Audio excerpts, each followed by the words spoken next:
Ceará News. Ceará News. Entrevista. Agora 7 horas e 34 minutos para toda Fortaleza, para todo o estado do Ceará. Hoje, o Ceará News realiza a segunda conversa desse ciclo de entrevistas com os pré-candidatos à Prefeitura de Fortaleza. E nesta terça-feira, temos o prazer de receber Capitão Wagner, pré-candidato pela União Brasil. Bem-vindo, Capitão. Prazer conversar com você novamente, viu? Bom dia a todos os ouvintes. Prazer grande estar aqui no Ceará News, sempre uma audiência crescente, né? Eu mesmo acompanho todo dia lá de casa e aqui ao vivo para mim, grande prazer.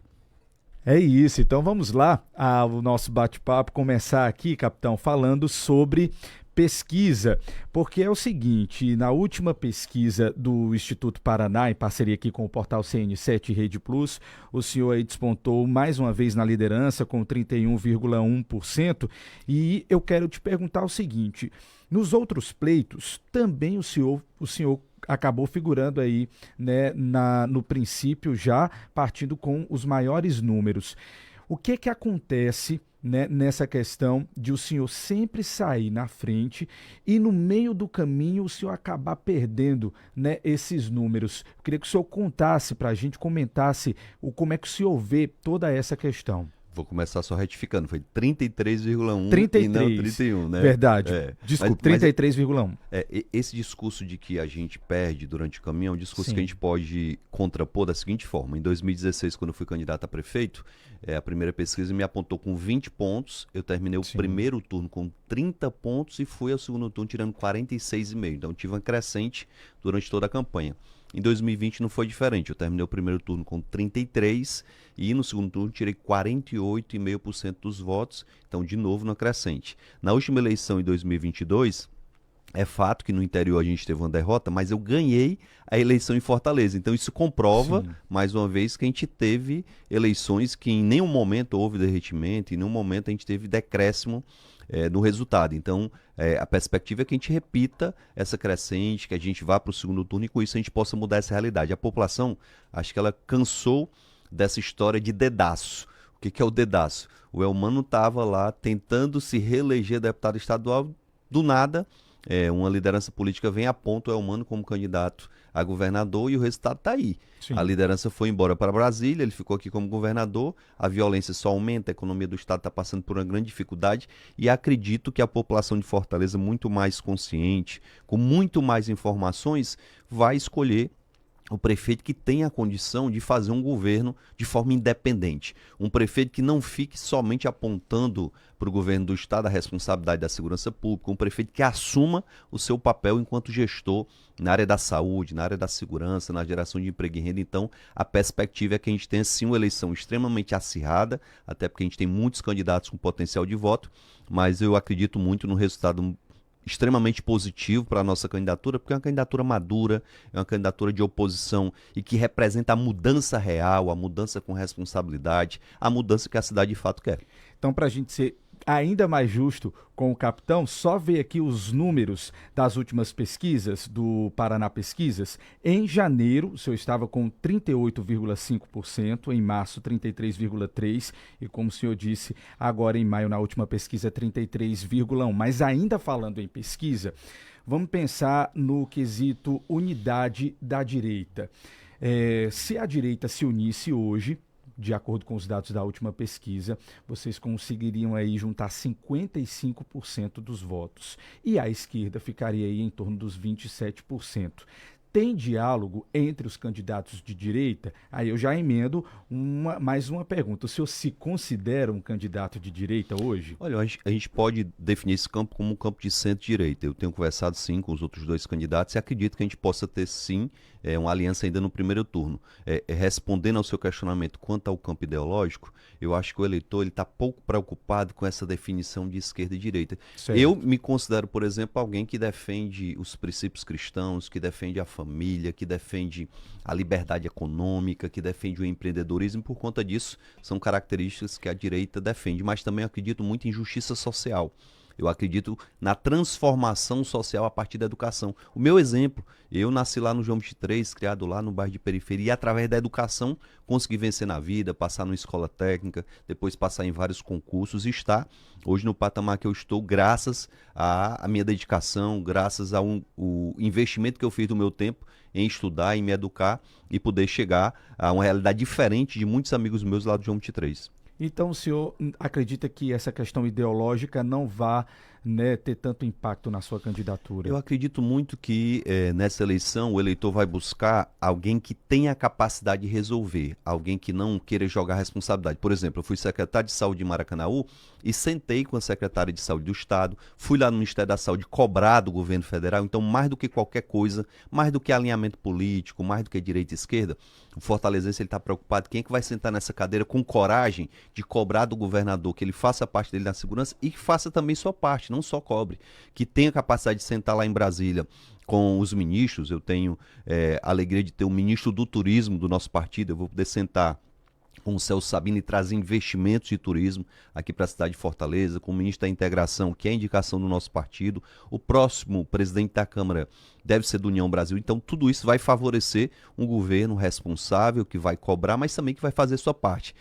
Mais do que qualquer coisa, é importante que quem sente na cadeira tenha autonomia e independência para realizar as mudanças que a cidade está pedindo. A cidade está pedindo mudança na política de saúde pública, a cidade está pedindo mudança na política de segurança. Eu acho que nessa eleição não vai ter mais aquele discurso fácil que não, a prefeitura não tem responsabilidade com segurança, até porque nesse debate prefeito e governador está muito claro que a prefeitura tem sim muita responsabilidade em relação à segurança, não só pela guarda municipal, mas pela melhoria da iluminação pública, pela questão social, que é importante também para evitar do jovem ser cooptado pela facção. Então acho que esse debate é o que vai realmente importar e o que vai decidir a eleição. Certo, já que a gente entrou nessa seara aí de relacionamento entre a gestão municipal e a gestão estadual, vamos falar sobre isso, virar essa chavinha aqui e conversar sobre como é que o senhor tem visto esse relacionamento entre a Prefeitura de Fortaleza e o governo do estado. Isso, na sua visão, tem prejudicado muito o fortalezense? Olha, eu sou muito saudosista em relação à questão de relacionamento prefeito e governador. Eu lembro do tempo que o Juracy era prefeito. Sim. E o Juracy construiu a Avenida Perimetral, que liga a Messejana à Barra do Ceará. Aí o Tasso era governador e disse, então eu vou fazer aqui a Avenida do Aeroporto, e fez uma avenida bela, larga, que permite o deslocamento fácil dos veículos. O Juracy criou o CSU. Aí o Tasso disse, eu vou criar o projeto ABC. Eu fui aluno do ABC do João 23, fiz curso de informática, pratiquei futsal, joguei basquete lá. Então, essa era a competição de quem era o melhor. Como acontece lá em Salvador, o prefeito me disse que compete todo dia com o governador quem faz os melhores projetos. Aqui está diferente, a competição é de quem é o pior. O prefeito aponta o dedo na cara do governador, o governador diz, não, a responsabilidade é do prefeito. E com isso, só quem perde é a população. Eu quero trazer de volta a competição de quem é o melhor. Eu quero instigar o governador e dizer, está aqui, governador, estou fazendo minha parte em relação à segurança pública. Faça a sua. Está aqui, governador, estou fazendo a minha parte em relação à saúde, um mutirão de cirurgias para devolver a saúde das pessoas. Faça também o seu mutirão. Essa competição vai ser extremamente saudável e quem vai sair ganhando é sempre a população. É isso que a gente precisa deixar muito claro. Não a competição de estar um esculhambando o outro, um tá apontando o dedo na cara do outro, porque aí só quem perde é a população. A gente tem que ter a consciência que o prefeito tem que ter a humildade de sentar com o governador, mesmo que pense diferente dele. O prefeito tem que ter a humildade de ir lá em Brasília, bater na porta de cada deputado para pedir ajuda de emenda parlamentar, de pedir os senadores ajuda também, de sentar com os ministros, se necessário for, de sentar com o presidente da República. A gente tem que tratar isso de forma institucional, porque só quem vai ganhar com isso é a população de Fortaleza. Eu fico até me perguntando, nesse debate ideológico, tem candidato que diz que não senta com o presidente, tem candidato que diz que é alinhado completamente com o presidente. Esse alinhamento total de aceitar tudo não é bom. Essa história de não querer sentar de forma nenhuma com o governador nem com o presidente só vai prejudicar a população. O Tarcísio, governador de São Paulo, para mim é uma referência.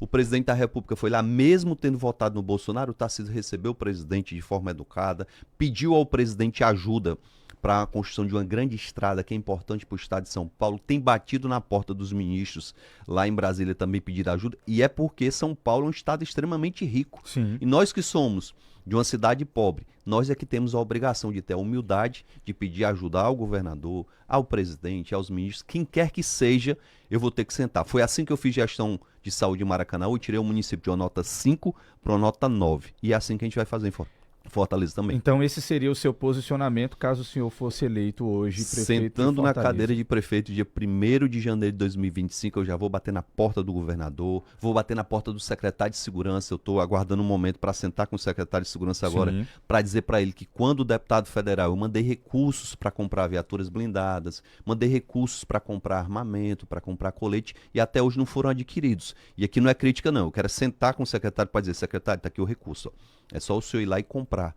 Secretário, o que eu posso fazer para lhe ajudar com a minha experiência de profissional de segurança que trabalhou nas ruas de Fortaleza, que conhece a violência aqui da cidade? Então, eu tenho humildade para entender que se o secretário de segurança acertar e o governador acertar, quem vai se dar bem é o povo de Fortaleza, o povo do estado de Ceará. Tem gente que fica torcendo para dar errado, para dizer: ó, eu te disse.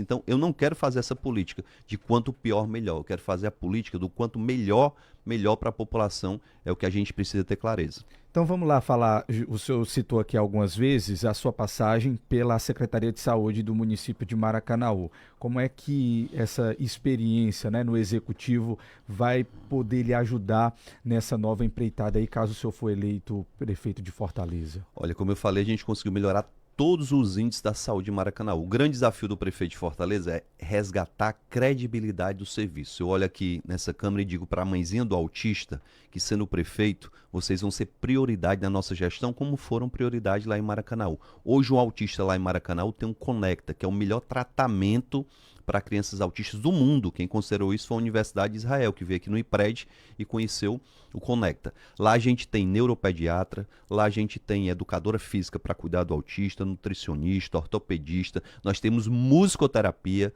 nós temos lá ecoterapia.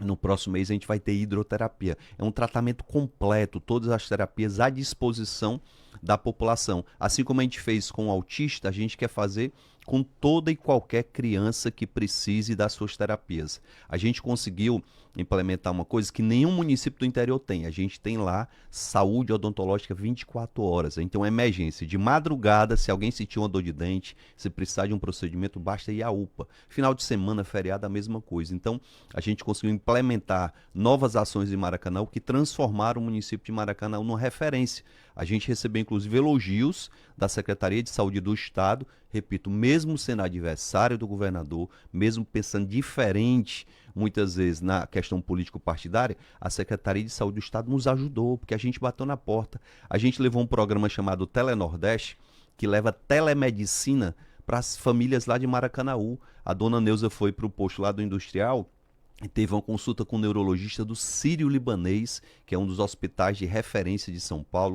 O governador teve doente recentemente, você sabe que ele se internou no Sírio-Libanês. E uma moradora do Industrial ter a oportunidade de ter acesso ao mesmo médico que o governador teve, como lá no Acaracuzinho tem a telemedicina, dos 28 postos de Maracanã, 27 tem telemedicina. Fortaleza hoje tem 116 postos e apenas um se cadastrou para telemedicina. Então, essa é a grande diferença. A gente quer trazer isso para todos os postos de saúde, a gente quer garantir que o medicamento vai existir no posto, que o profissional médico vai ser bem tratado para tratar bem a população. Não tem essa história de, o médico é preguiçoso. Se você tratar bem o médico, com certeza ele também vai poder ser cobrado e dar um retorno. Essa vai ser a sua bandeira agora nesse próximo pleito? Eu estou perguntando isso porque sempre a área da segurança, né, chamou muito a sua atenção e também a das pessoas que lhe acompanham desde sempre aí na política. E a gente tem visto, por exemplo, recentemente o prefeito Sarto resolveu investir, né, na segurança, empossando novos guardas municipais, novos armamentos, viaturas. Como é que o capitão vai agir nessa questão da segurança pública e se a sua bandeira vai mudar agora nesse próximo pleito? Olha, vindo para a terceira eleição, a gente adquiriu uma experiência muito bacana na saúde, na questão da geração de emprego e renda, na própria questão urbana da cidade. Eu estive em São Paulo visitando algumas obras de infraestrutura para ver um asfalto de mais qualidade, que não derreta e não dissolva com qualquer chuva. Então a gente vai tratar todas essas questões. Infraestrutura, a questão da saúde vai ser sim uma prioridade, não só do nosso discurso, mas também da gestão, e gerar emprego e renda capacitando os nossos jovens. O grande problema da violência em Fortaleza é a relação da desigualdade social. Na hora que você dá ao jovem uma oportunidade de se capacitar para ter um emprego digno, fica mais difícil a facção cooptar esse jovem. Eu vou repetir. Eu tenho amigos da rua que eu morei lá no João 23, da rua Menino Jesus de Praga, que infelizmente perderam a vida em confronto com a polícia praticando assalto. Eu tenho amigos lá da rua Menino Jesus de Praga que infelizmente estão presos hoje, enquanto que eu me dei bem, enquanto eu passei no concurso para a Escola Técnica Federal, me tornei um técnico de eletrotécnica, depois eu fui fazer concurso. Então a educação foi quem me deu a oportunidade e transformou a minha vida. Então trabalhar essa questão da educação com muita força. Por mais que a gente veja alguns números dizendo a educação de Fortaleza é referência, a educação do Estado será referência. Eu quero garantir que todos os alunos da rede municipal, quando saírem do 9º ano, vão sair sabendo ler e escrever, vão ter condição de entrar no ensino médio para fazer uma faculdade e concorrer em pé de igualdade com os alunos da rede privada. A nossa rede privada é referência em todo o país, concurso do ITA, do IME, tudo que tem lá um cearense passando em primeiro lugar. Mas os nossos alunos da rede pública conseguem o êxito muito mais por um esforço próprio do que por conta da estrutura. Então a gente vai investir pesado também. E não vou fugir da área que eu tenho formação, que é a área da segurança pública, mas com muito mais efetividade do que discurso. Discurso duro é muito fácil fazer. Ontem o governador endureceu o discurso depois de 1 ano e meio, dizendo que vai tratar bandido como bandido. Aí eu me pergunto, e como é que o bandido era tratado antes? Se só a partir de agora é que o bandido vai ser tratado como bandido. Então são algumas falas que, na minha concepção, são até infelizes. Espero que, de fato, o bandido seja tratado como bandido, o cidadão seja tratado como cidadão. E como o secretário falou muito bem, sem desrespeitar a lei. O secretário foi muito feliz quando diz, vamos tratar com dureza, mas dentro do que a lei permite. Eu acho que isso é o correto. A gente está conversando com o capitão Wagner, pré-candidato à Prefeitura de Fortaleza pela União Brasil, nesse ciclo de entrevistas, agora 7h51. Capitão, passou rápido voando aqui, acho que tinha tantas perguntas, não vai dar tempo de fazer todas, mas eu queria concluir perguntando, num possível segundo turno, o senhor aceitaria apoio de quem? Com quem o senhor sentaria para conversar em um segundo turno? Se você pegar as eleições de 2012 para cá, todas as eleições, o vencedor foi aquele que teve mais capacidade de aglutinar apoios no segundo turno. Em 2012, o Elmano passou para o segundo turno com 25 pontos e o Roberto com 23. E o Roberto Cláudio, no segundo turno, recebeu o apoio do Moroni, um certo apoio velado do Heitor, que o Heitor era anti-PT, e com isso ele conseguiu vencer a eleição. Em 2016, fui eu contra o Roberto, a mesma coisa. Em 2020, eu contra o Sarta, a mesma coisa. E eu amadureci para entender que no segundo turno a gente tem que sentar com os candidatos derrotados e tentar absorver do programa de governo de cada um o que tem de melhor. E com isso trazer, logicamente, o apoio desses candidatos derrotados para que a gente possa vencer a eleição. Eu acredito num governo que seja amplo, que atenda não só a esquerda, não só a direita, não só o centro, que atenda a todos os 2.500.000 fortalezenses. Não dá para fazer um governo só para um lado. A gente tem que reunificar a cidade de Fortaleza. A cidade hoje está dividida. A gente tem várias cidades de Fortaleza, não Fortaleza só. Temos a Fortaleza do Bom Jardim, temos a Fortaleza da Beira-Mar, temos a Fortaleza do Curió, temos a Fortaleza da Vajota. Eu quero morar numa Fortaleza que seja una, que tenha unidade, onde as pessoas se ajudem, onde as pessoas colaborem umas com as outras e onde a gente tenha paz. Eu acho que o debate eleitoral tem que ser um debate intenso, um debate forte, mas um debate respeitoso, porque depois da eleição a gente vai ter 4 anos para conviver com esses candidatos que foram derrotados. Então vou respeitar todos os candidatos, vou ter um discurso técnico. Tem que ser duro em algum momento? A gente vai ser duro, mas sem baixaria, sem fake news. Você falou de pesquisa aqui. Sim. A gente comentou uma pesquisa que saiu em rede nacional, que saiu na Veja, que saiu na Band, que saiu no Jornal o Povo, que saiu aqui no CN News, que tem credibilidade porque foi registrada. Aí a gente vê nos grupos de WhatsApp, na internet, é pesquisa de todo jeito, pesquisa sem registro, pesquisa que um está na frente, que o outro está atrás.